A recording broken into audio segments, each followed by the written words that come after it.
ধানমন্ডি ৩২ নম্বর সংলগ্ন সতর্ক অবস্থায় আইনশৃঙ্খলা বাহিনী।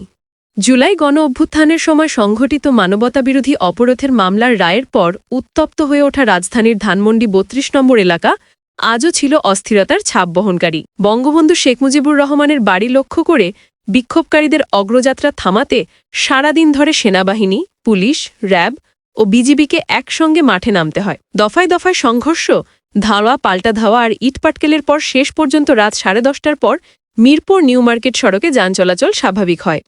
কিন্তু উত্তেজনার রেশ রয়ে গেছে পুরো এলাকায়। সন্ধ্যের পর সরজমিনে দেখা যায় মিরপুর সড়ক খুলে দেওয়া হলেও ধানমন্ডি ৩২ নম্বরের প্রবেশপথের চিত্র সম্পূর্ণ ভিন্ন।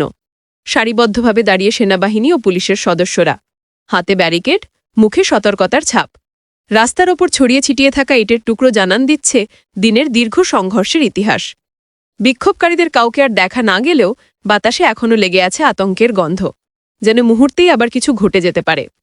আইনশৃঙ্খলা বাহিনীর সদস্যরা বলছেন, বিক্ষোভকারীরা বহুবার চেষ্টা করেছিল ব্যারিকেড ভেঙে বঙ্গবন্ধুর বাড়ির দিকে অগ্রসর হতে, এমনকি খনন যন্ত্র নিয়ে ভিতরে ঢোকার চেষ্টা পর্যন্ত করে।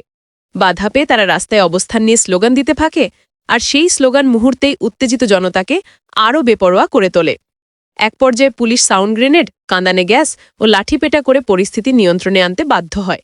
পাল্টা বিক্ষোভকারীরাও ইট পাটকেল নিক্ষেপ করে প্রতিরোধ গড়ে তোলে।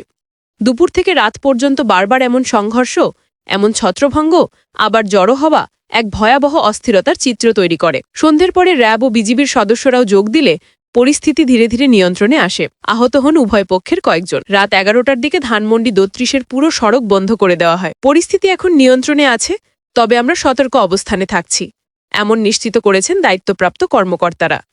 যদিও সড়কে আবার যান চলাচল ফিরেছে, কিন্তু মানুষের চোখে মুখে এখনও ভয়, উদ্বেগ আর অনিশ্চয়তার ছাপ।